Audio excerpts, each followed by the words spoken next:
Hi, my name is Kerem Cantekin. Welcome to World Economics course introduction video. Let me share the PowerPoint slides. Okay, let me start telling you the background of the course a little bit. Well, when I first given the assignments of teaching this course, I have looked different versions of world economy courses, and I have seen there is no unique way of teaching this course. Some of world economy courses are basically focusing on the history of world economy. Others basically concentrate on different issues, and there were some which basically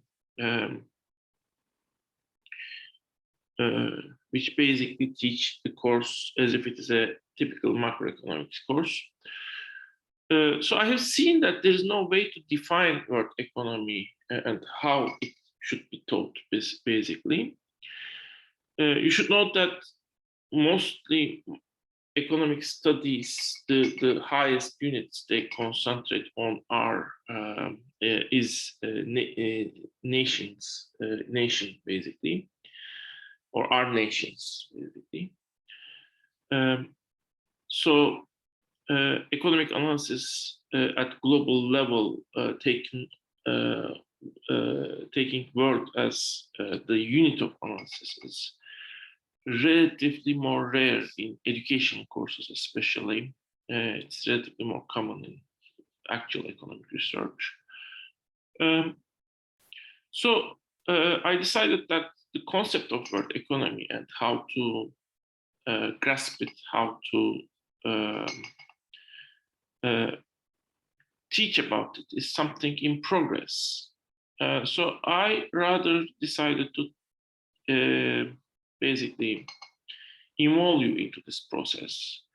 So at many stages,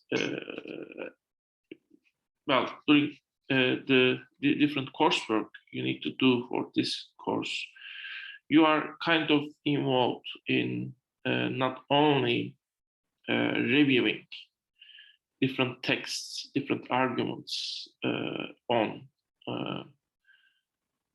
different aspects of world economy, but you also comment on them. You also make a contribution, of course, a contribution that can be done at undergraduate level.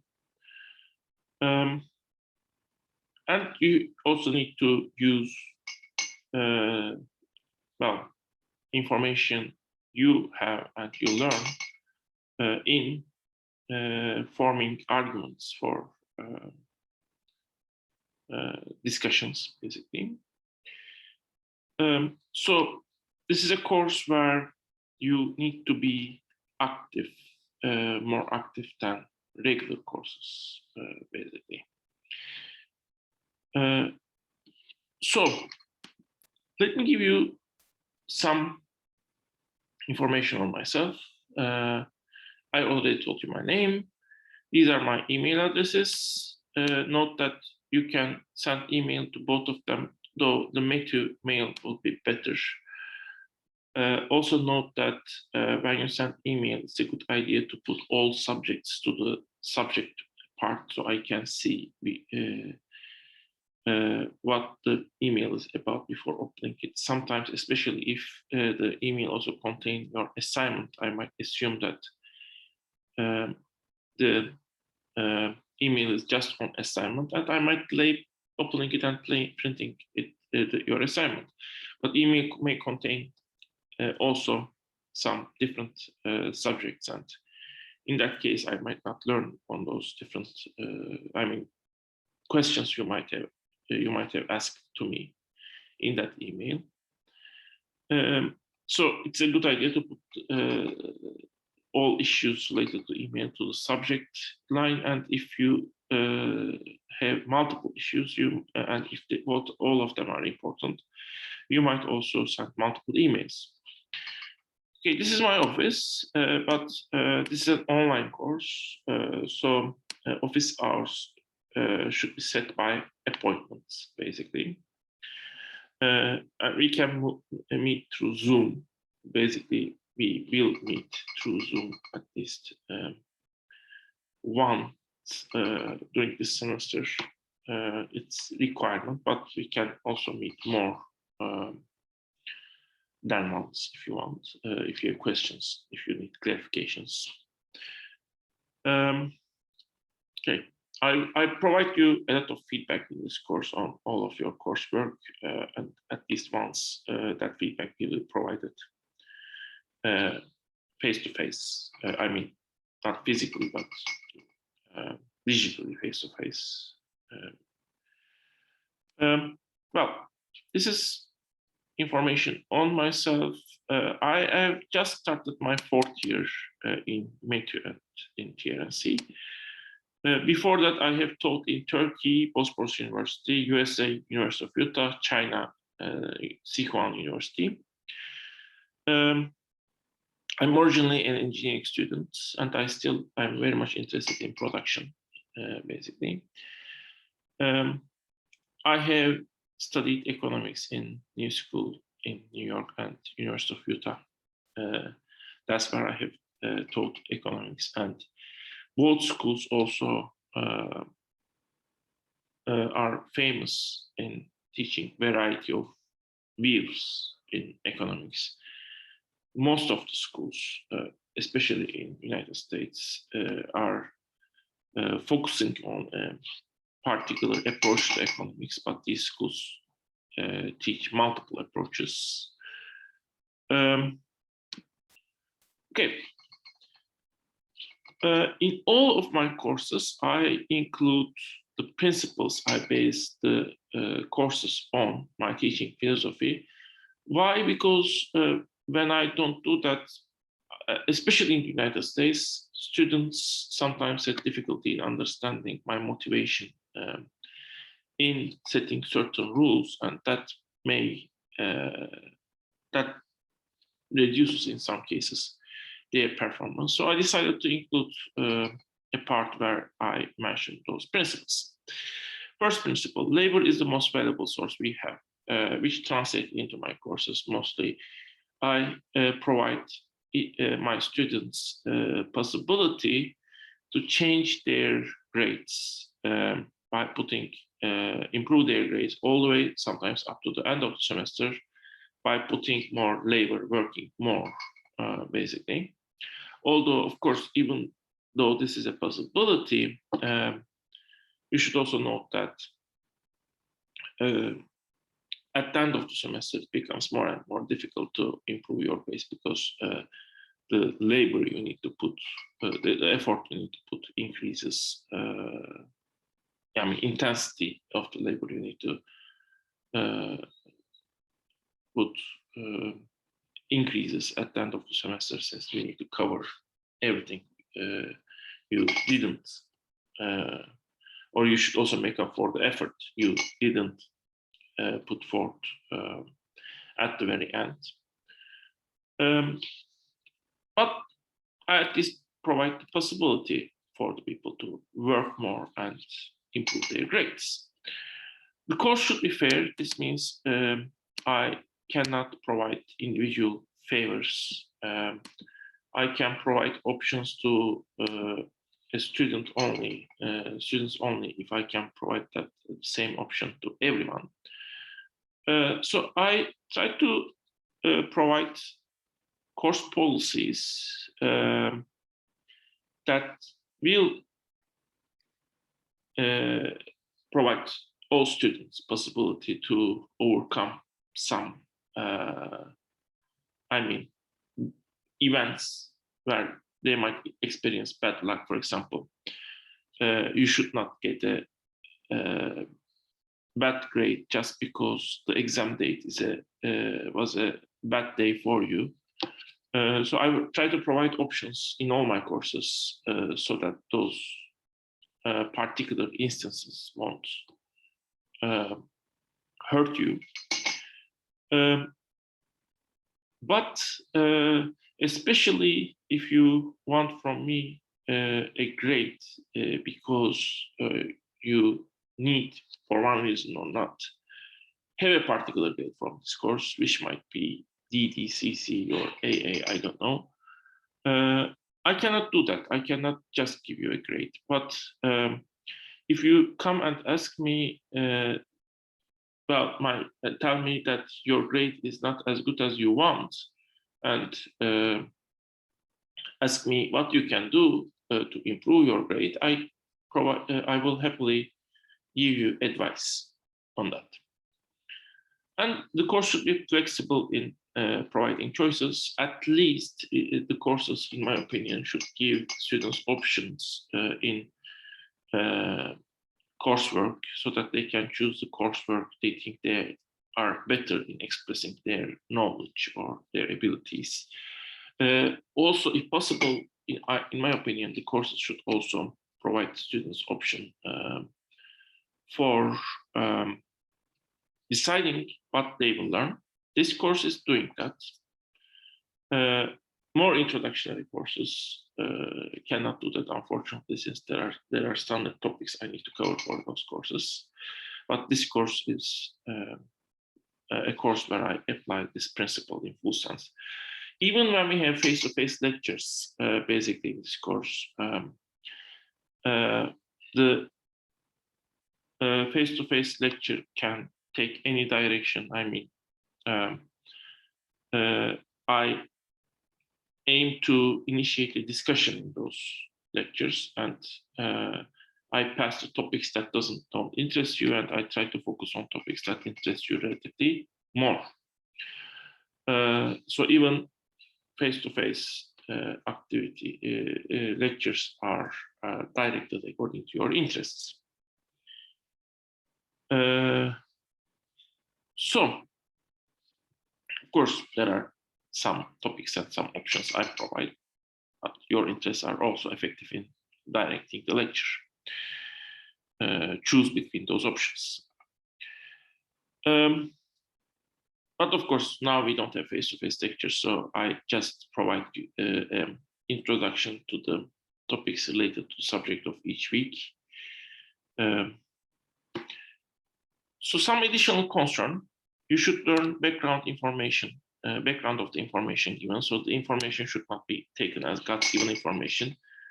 The discussions behind it, different opinions, critiques of different theories, different views should be given.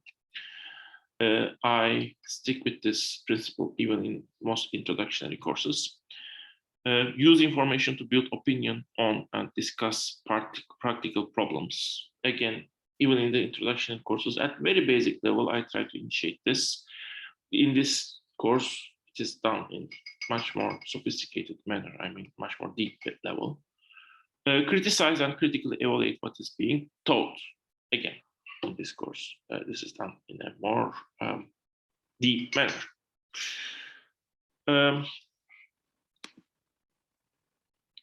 So, what is world economy? I have already told you a little bit on this. It is an entity we have just started to understand. Most of the countries have focused on their individual economic systems throughout most of their history.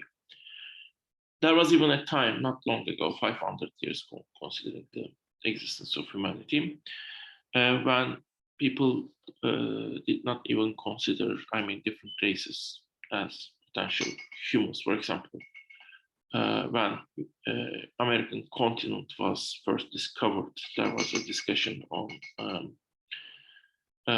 whether people living in that continent were actually, I mean, according to Christianity, humans that can be saved. So the feeling, the concept of humanity, concept of the fact that all humans are connected and work together for a better world. This is something that is developing in the last century, 20th century, basically. It's a new concept, and we are still building the concept of humanity and concept of global society in every sense. And you are part of this building process as students and as the citizens of the world. So there is no unique way of teaching this course, and I aim to include you to the discussion process. So there is a reading list for each week except the first week. I will post the reading list of the first half of this course this week. I postponed a week because still the preparation process continues. I still look for potential options, but I will post today or tomorrow the first half, and the second half I plan to post second half next week on Monday or Tuesday. And as I told you before, there will be many readings available to you, and you should choose from them the ones that interest you, or the ones you think most important, basically. Grading, actually this has changed. So what the class discussions have become 15%, and I have reduced the percentage of the midterm and final to 25%. This is because I have added another activity to the OT class discussions, basically. Except that the course project and presentation is 40. I mean, you now have just final, not mid. You don't have a midterm. And there are reports, 5 reports. You don't need to do all of them, I will mention it.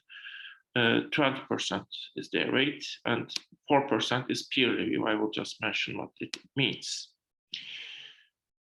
Video lecture time will include data theory, specific issues related to the topic on next week. Usually it is shorter than, it is a third or half of the regular lecture time, because it doesn't include the discussion, which is part of the lecture process. Yes, there's only a final. It's a take-home style exam. You have 24 hours after official starting time to answer the questions. Actually,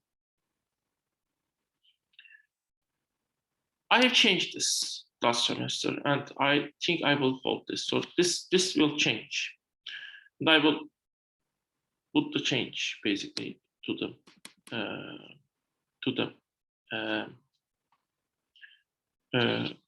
lecture slides. Also, you will be able to see it to the PowerPoint. Well, I will give you a week for the final, and basically, I will post questions at the starting point of the week. There will be 20 questions. You will need to choose 2 of them. However, you need to make, the questions are typically the type of questions on which you need to do some research.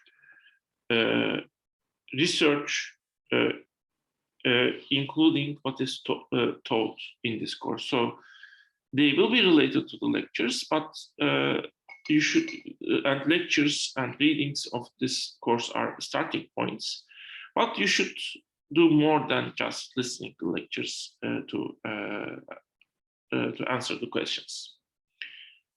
So there will be 20 questions. You will need to choose 2 of them and write 2 3-page essay on it. And there will be standard answers to those questions. So, which means each essay will be unique. There is no standard essay which is the right answer to the questions. Typically, the questions will have,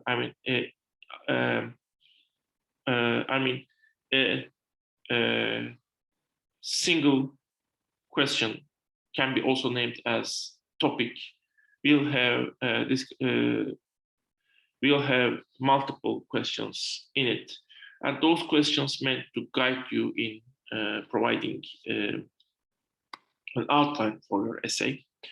So you should still write an essay, not just answer all the questions. But your essay should be coherent, meaning that it should not be an essay with unconnected answers to all questions. But your essay should also contain all answers to all of the questions, basically. And in some cases, the questions are asking you to express your opinion. Reports, there will be, I said 5, but there are actually 6 reports, and you need to submit 2 of them. It was 3, I have reduced 2. They are basically some site research, they contain some site research activity and, or, well, ask you to make analysis or evaluation of, academic or semi-academic entity, some texts mostly, but in one case also it might be a documentary, a semi-academic documentary, or maybe a conference lecture, I don't know. So they might contain data analysis or literature review. Rules and expectations will be announced for each report separately. And you will have 3 weeks for each of the reports. So if you decide to write report 1, after it is announced, you will have 3 weeks to submit it. So discussions. For each topic, actually, not anymore. Previously it was like this. This also has changed. So for the first 6 weeks, I mean, except the previous week, I open a discussion for each week. So there will be 5 discussions starting with the week 2. I will open. And each discussion typically will remain open for 3 weeks, except the last one, which can only remain open for 2 weeks. There will be discussion open for in the last week. Of course, that discussion needs to be closed at the end of the week of finals. Final exam period. It's 2 weeks, long period. Between the weeks 7 and 14, students will be required to open a discussion, a single discussion. So you need to participate in all discussions, but you also need to open a discussion.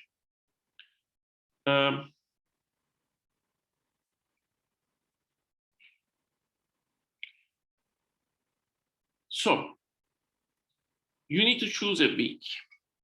You need to open a discussion related to the topic of that week.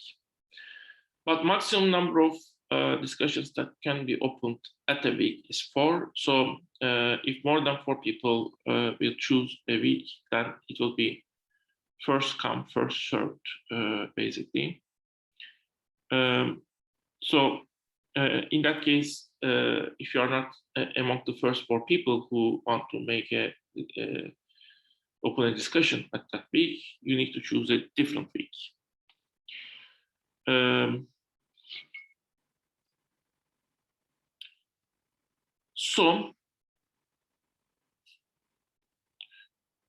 Well, actually, this I have also changed this. Since there are 21 students plus 5 discussions, I'm open. There are only 26 discussions. You need to make contributions to 20 of them. Each contribution, each full contribution includes actually, well, a comment on the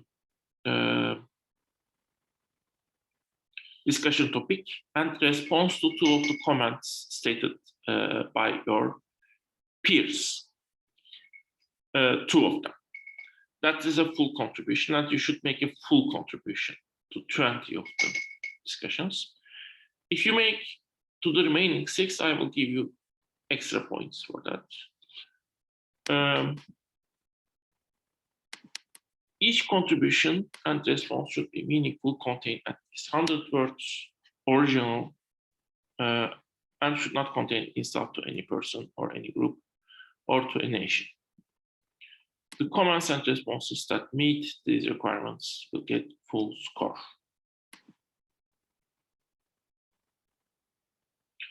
Course project is dates. I think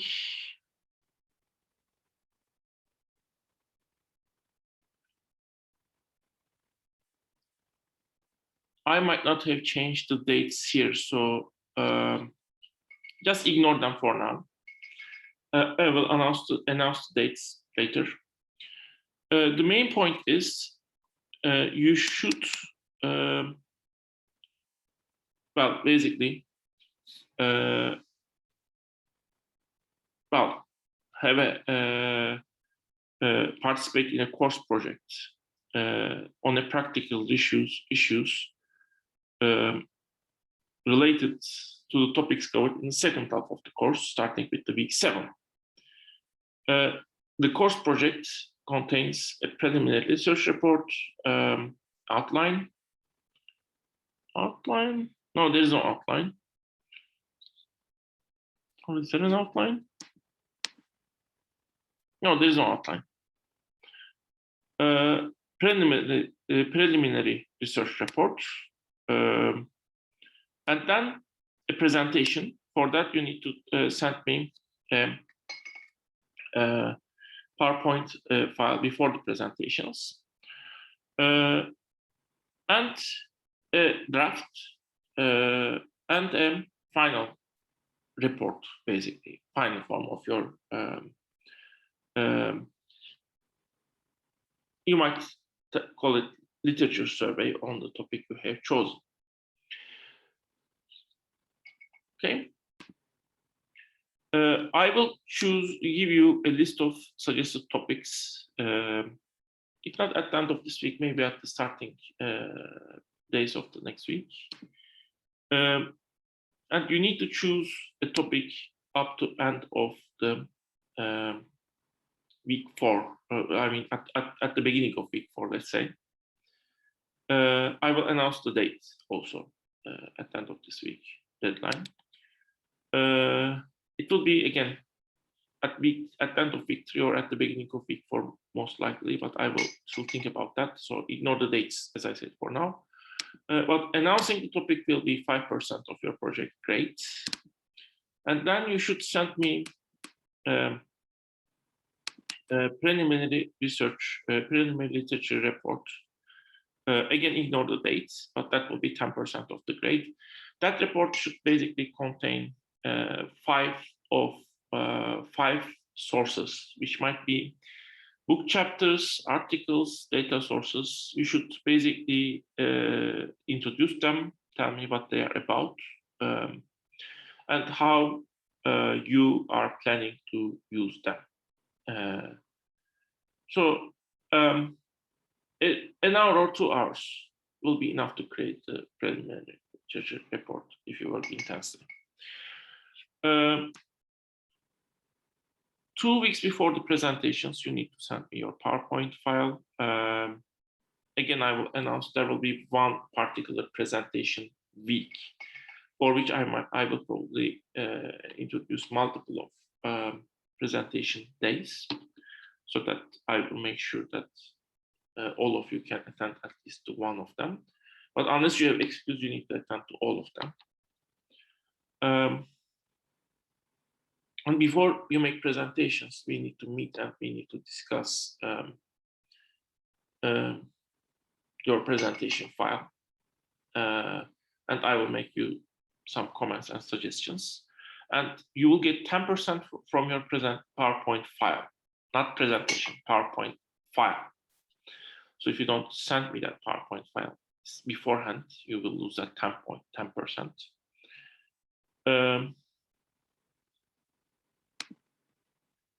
So again, ignore open of the class discussion here.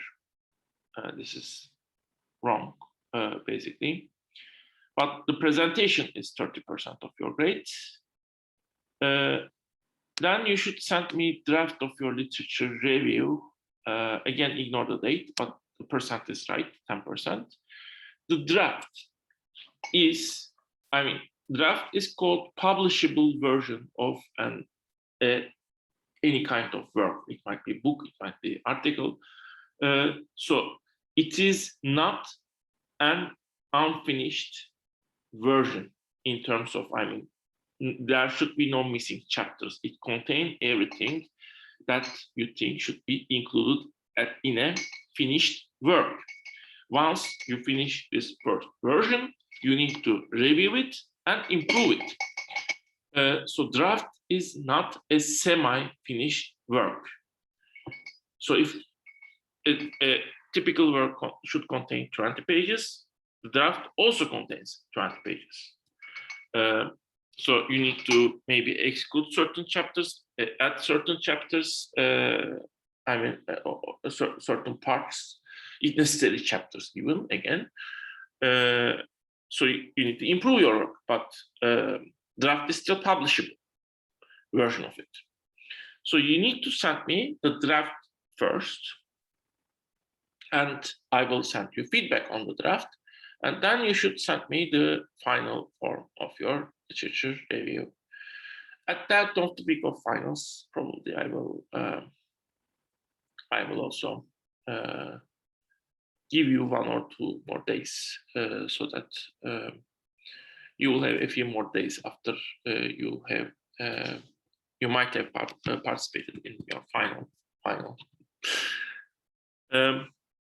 50% of your grade is lost per day for each late submission. 1 or 2 hours may be okay, but more than that, if you submit later than that, then you will lose that 15%. Typical presentations should be 15 minutes long, and there should be 10 minutes long period for discussion. Well, let me tell you, if you ask each other questions, then sufficiently, at least 2 questions. I don't ask any more question to the presenter. But if no one asks question, then I will ask questions. Why? Because answering questions is part of the presentation experience. And yes, your answers to the questions is affecting your grade as well as presentation itself. Whether I ask the questions or whether, even if your peers ask the questions, it still counts. Details will be announced. They will be done through Zoom or with alternative software, but probably Zoom. Zoom worked very well last time. Peer reviews. I have added this an extra point. I have kept it as an extra point. It was experimental, but let's continue the experiment. Usually I give extra points when I'm experimenting on something, and if I'm not confident, I don't integrate it to the course. So peer review, something like that for now. So each student will assign other 2 students to evaluate draft of their peer. They should evaluate those drafts and state at least one good thing and one thing that should be improved. And yes, your evaluation will also, quality of your evaluation will affect your grade. At least 500 words. The evaluation should be 500 word long, and it should be original. Ignore the date. I will announce a different weight. Not weight, date. I'm sorry. Ignore the date. I will announce a different date. Weight is, I mentioned weight there. Weight is 4%.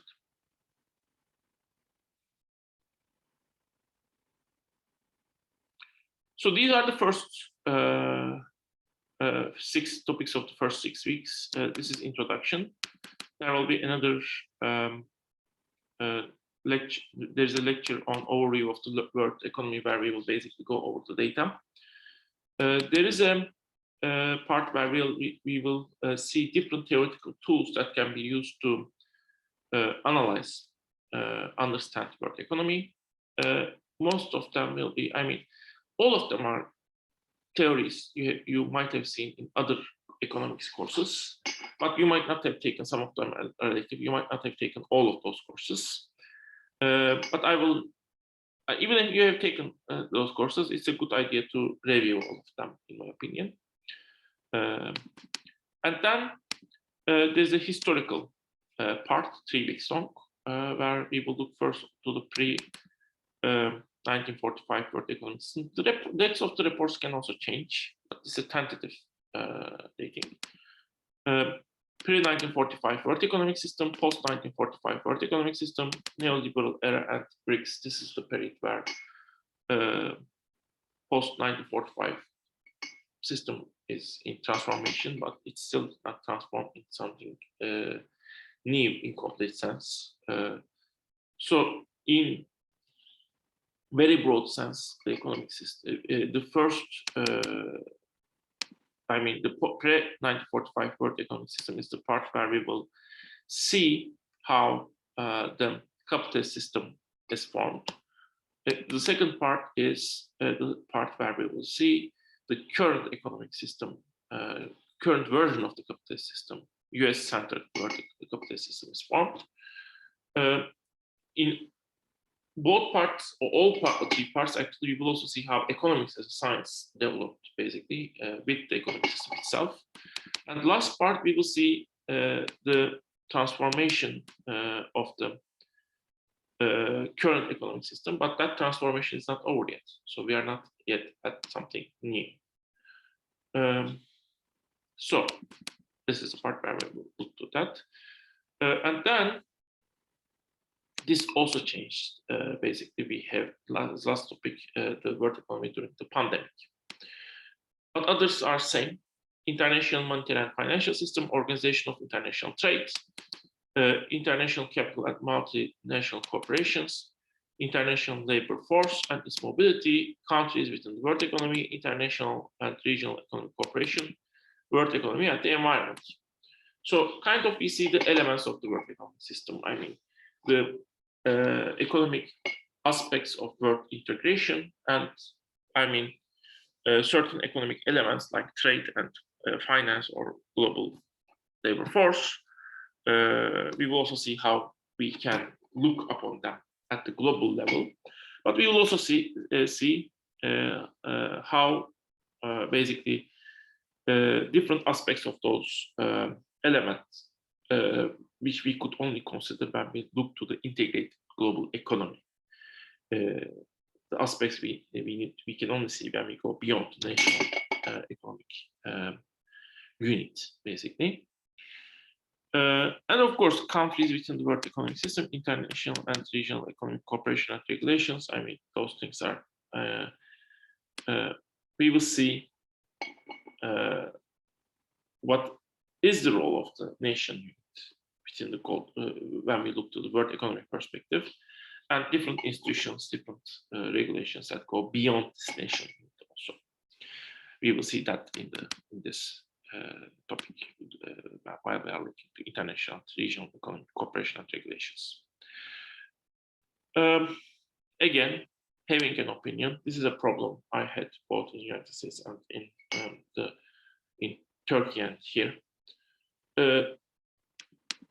Note first this: as undergraduate student, I mean, even as high school student, even as primary school student, you can have an opinion. An opinion is not something you can only have when you have a sufficient level of knowledge. So you don't think you cannot form an opinion. Gaining knowledge and forming an opinion is an ongoing process that is symbiotic. You have an opinion. To develop the opinion or improve that opinion, you learn something, and that things you learn will, or question an opinion. I mean, be critical of yourself, have an opinion, but also think, I mean, about the possibility you might be wrong. And once you have opinion, you might learn more, and that the things you learn more might improve your opinion and make you improve your opinion or change your opinion. So your opinions will be stronger and stronger that way. But note that also opinions should be sooner or later be supported by facts. So I call it base. So this course is a good course because of something. Or economy of, let's say, China is strong, improving, or power trades are improving, or high or low, or economic performance of China is good or bad because of something. That can be a data, that can be an observation. For example, this book is mainly talking on how the humanity might go to Mars, which I can show you by looking to the, maybe, I don't know, contents page of the course. I mean, when you look to contents, you can see that I can prove you that opinion. I mean, that interpretation on the topic of the course, of the book. I might also prove the viewpoint. I mean, for example, the author of that book is optimistic. He thinks with sufficient level of global cooperation, the humanity can easily go to the Mars in next 10 years. The book was written in 1990s, by the way. And I can prove you by showing different chapters, different experts, different parts, even small parts I can read from the book that the author's main viewpoint is this, or giving you maybe some very small some examples the author uses in the book. So you need to note you are able to and you should be able to build an opinion, but you should also build opinion by learning necessary facts and improving your opinion while you learn those facts. So even if you have read just an article, you might have an opinion. But once you have an opinion, I mean, ideally, you should also be able to improve that opinion, develop that opinion by learning more. But if you have read the article, read also. For example, you might also read its critics, or you might learn some data to see whether that article is supported by data.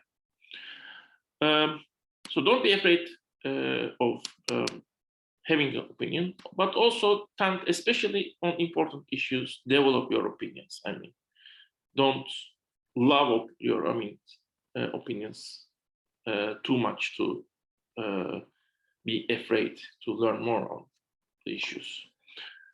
That's what I would say on that. So these are some beginning questions to this course. I won't answer it. Even if this was a face-to-face lecture, I won't answer it. I will just ask it and leave it. What kind of an entity is world economy? Is it sum of independent national economic systems? I mean, there were some economists who say, for example, there is no world economy, there are just countries. So you cannot call on global GDP or global economic indicators because it's irrelevant. Some economists think that way. Or is it a single entity with integrated parts? Some people say we cannot talk we cannot talk about independent national economies anymore, because even national economies can only be understood full sense when we study them as integrated parts of the world economy. No country is just poor or rich or developed or, I mean, focused on raw materials. Just because internal dynamics, according to this view. which one is true, or to what extent which one is true. I mean, both can be true to some extent, and both can be wrong to some extent. In what direction is the world moving? So the process of globalization, which is the integration of global society, economic globalization is integration of global economy. What are components of globalization? In what sense, in what ways the world is globalizing? What is its extent and power? Is it something that is really powerful, or is it limited, overrated thing? I mean, can we say still the national economics are pretty much independent? Independent in terms of, the effect of the rest of the world is, can we say, is still limited. What are impacts of globalization? How it's changing our life, and where are we headed? Especially now, and what are the most interesting, important world economic issues? So these are some questions to think about. Let me leave this presentation here. I'm sorry for problematic parts of this presentation. I will improve and change them. I will leave the dates probably, but there are also some changes I need to make, other changes I need to make. But I think this presentation you have you should have learned the basic information related to this course. If you are confused on anything, I mean, look to the syllabus, and syllabus is a document I will stick to unless I must. There is something I definitely need to change, and except that when I change something that is not in syllabus, I usually ask to everyone for that change. So this is the introduction, and I hope you will enjoy this course. And since the beginning of the pandemic, I always end presentation by saying, I hope all of you will stay healthy. So I hope all of you will stay healthy.